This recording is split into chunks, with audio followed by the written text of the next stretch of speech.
Debutto casalingo di Mister Savini davanti al pubblico di Monterosi, che ospita un SFF Atletico rinvigorito dalla goleada sulla Nuorese. L'ex Renan Pippi parte dalla panchina con Tornatore titolare. Nei biancorossi Morbidelli ancora indisponibile, Cicino è affiancato da Minella in attacco. Partenza forte dei padroni di casa. Al quarto minuto subito una doppia occasione del Monterosi, prima con Minella e poi con Salvatori, ma in entrambi i casi è bravo il portiere dell'Atletico Nota. Ancora locali pericolosi al 17esimo, imbucata di Manoni per Minella, al quale non riesce il pallonetto. Sulla respinta Crescenzo spreca tirando alto a porta semi sguarnita. La risposta ospite arriva al 20esimo, quando sull'angolo di Tortolano la girata in area di Esposito si stampa sulla traversa.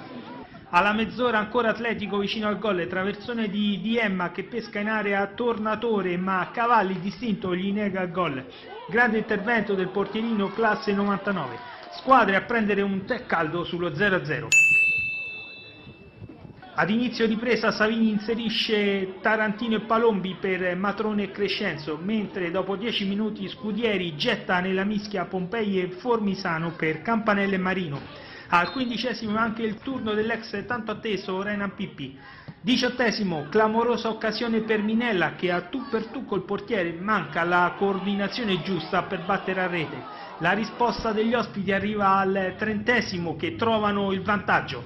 Cross basso dalla sinistra la sfiorano in molti e la sfera arriva sui piedi di Rizzi che tutto solo sul secondo palo insacca.